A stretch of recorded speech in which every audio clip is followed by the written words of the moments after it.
Ассалаумағалейкум қазақ елі. Түркістан облысы Түркістан қаласында мына жер дауы бітпей тұр. Жер дауына бүгінгі күні мына Қазыбек би 342-ші үйдің тұрғындары осы жерде 5 көміртті үйі болған туралы айтып тұр. Оны көршілері болғанын айтып тұр. Жаңа сол кездегі әкімнің орынбасары кезінде әкім болып істеген Тәжібек Қалманұлымен де телефон арқылы байланысты. Ол кісі де оны Түркістан қалалық тазалықтың бұзғанын айтып тұр. Бұл жерде, мына жерде президент Қантағада, мынау Құшатада президент резиденциясы салынған. Сол кезде президент өтеді деп Шүкеевтің көзі түсіп, осы жерді көгалдандыру деп мына кісілерден сұраған. Бұл кісілер енді қазақша әкімге айтып тұрғаннан кейін рұқсатын берген болу керек. Үйді бұзып тастаған, бірақ басқа жерден тең көлемде жер береміз деген коммерциялық осы неге байланысты, бірақ бермей кеткенін айтып отырды. Ал бүгінгі күні тағы да бір қоса кететініміз, мына жерде алдында құрылыс 342-ның алдында полный құрылыс жабылған. Ал бұл жерде бұл құрылыстың құжаты күмән келтіреді, өйткені бұл жерде тұрғын. Апа, аты жөніңіз кім? Көшенова Баян. Үйіңіздің номері қандай? 340 менкі. Міне 340-шы номері мына Баян апамыз айтып тұр. Мына құрылысқа салуға сіздерден рұқсат сұрады ма? Сұраған жоқ. Мына жерде біздің жаңағы көршіңіз, атың кім еді қызым? Ағынұр. Ағынұр қарындасымыз мына жерде 5 көміртті үйім бар еді, акимат бұзып тастады дейді. Ол үйді сіз көргенсіз ба? Көргем ол үйді, көргем, бұрынғы отқан адамдарын да көргем, кейін бұлар сатып алды ол адамнан. Оның бәрін көргем, апалар отырған, біз қанша 25 жыл болды бері көшіп келгенмен менің. Түркістан әкімшілігі бұзды ма? Кім бұзды? Жоқ, өздеріңіз болды ма? Кім бұзғанын да білмеймін. Келді де бір трактормен бұзып тастады. Сосын біз мынаның өзі бұздырып жатыр ма деп ойладық та, бізден ешкім біреудің нәрсесін біреу неғылмайды ғой. Сосын келді де бұзып тастады. Неғып бұзды екен деді де қойдық. Сосын бір 3-4 адам келіп, ойбай, мынерді көгалдандырамыз, мынадан былай. Апа, сіздің бақсаңыздан былай қарай көгалдандырамыз, сізге тимейміз ешқандай. Мынау сіздің өкіметтің жері болған, сіздің алдыңыз деді. Мақұл деп аңқау қазақ жүре бердік қой енді сонымен. Сосын сөйтіп жүргенде бір күні мыналар келді.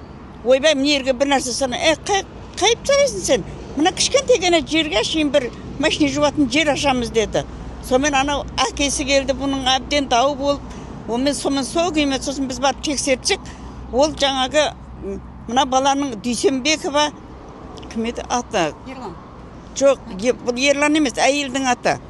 Соның жаңағы баланың әйелінің атында екен ол. Атын ұмытып қалдым. Сөйтіп, соның атында екен, ол документ пашчебіне болды, біз неден тексерттік ана.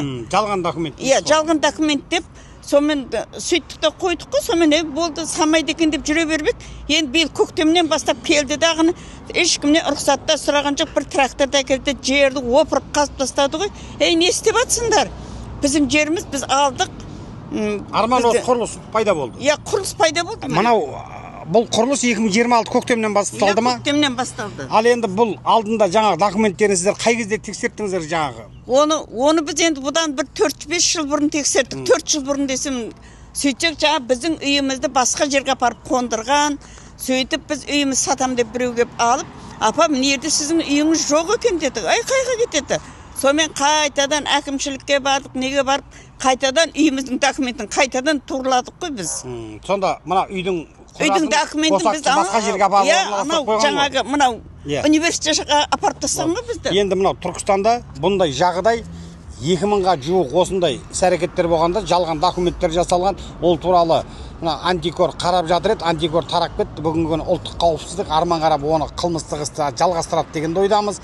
Бұл жерде де жаңағы Тәжібек Қалманұлы сол кезде әкім болған, кейін әкімнің орынбасары болды. Сол Тәжібек Қалманұлы кеп осы кісілермен келіскен екен. Мына үйлеріңізді жаңа кімдер кеп саудаласты, қалай қылды, не шаруа болды? Саудаласқанда бізге көгалдандыруға керек деген. Жарайды деді, бізге орна басқа жерден береміз деді, өкіметке керек болып жатыр деген соң мақұл деді, енді облыс болып жатыр, жарайды деп не қылдық. Сөйтсек барды үйімізді бұзып тастады, 5 бөлме үйді бұзып тастап, кейіннен мынаны қарасам, мен уже енді ақша теріп үйімізді саламыз, не қыламыз деп жатсақ, алдында жоқ тастаған. Негізі мына үйде кішкентай тұғым, апа, бергенде. Өкімет берген кішкентай жер. Бұлар полный жоқ тастады, алдымды бекітіп. Алдыларын жауып тастады. Қазір кіріп шығамаймын. Қазыбек би 342-ші үйге кіретін ход жоқ. Жоқ. Алларыңызға. Алдын жауып тастаған. Артын еще бұзып тастаған ғой, Бұл артынан кіріп жерде шығып жатыр. прокуратура назарына, жергілікті акиматтың назарына бұндай құйтырқы әрекеттер Түркістанда үлкен орын алған. 2000-ға жуық жер дауы болып жатыр. Оны әлі де қарап жатыр. Өліп қалған адамдардың әкімдердің кезіндегі шешімдері кешеге дейін қолданыста келгенін осы ақпараттардан, соцсеттерден естіп жатырық та. Мына жерде енді мына үйдің алдын құрылысты тоқтату керек. Талаптары сол бұл тұрғындардың, және мына жерде өздеріне тиесілі жерді беру керек. Болмаса акимат 5 комнатты үйін бұзып тастаған. Ол кезде Тәжібек Қалманұлының айтуымен болды ма ол? Иә. Ал енді Сол кісінің айтуымен ал болды. сіздің талабыңыз бүгінгі күні мына есікті ашу ма, жоқ 5 комнатты үйіңізді, жаңа 5 бөлмелі үйіңізді құнын сұрау ма? Екеуі де негізі заңды талап. Өйткені мемлекетке керек деп үйді бұзғаннан кейін оны қалпына келтіру керек. Ал енді тең көлемде или жер берілу керек та.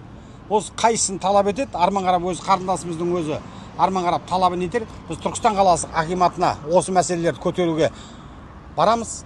Құдай қаласа құрметті Түркістан қаласының әкімі Әзімбек Пазылбекұлы мынандай іс-әрекеттер Түркістанда көптеп болған. Ондаған жылдарға Арман Қарап жалғасқан заңсыз әрекеттер, заңсыз жер рәсімдеулер.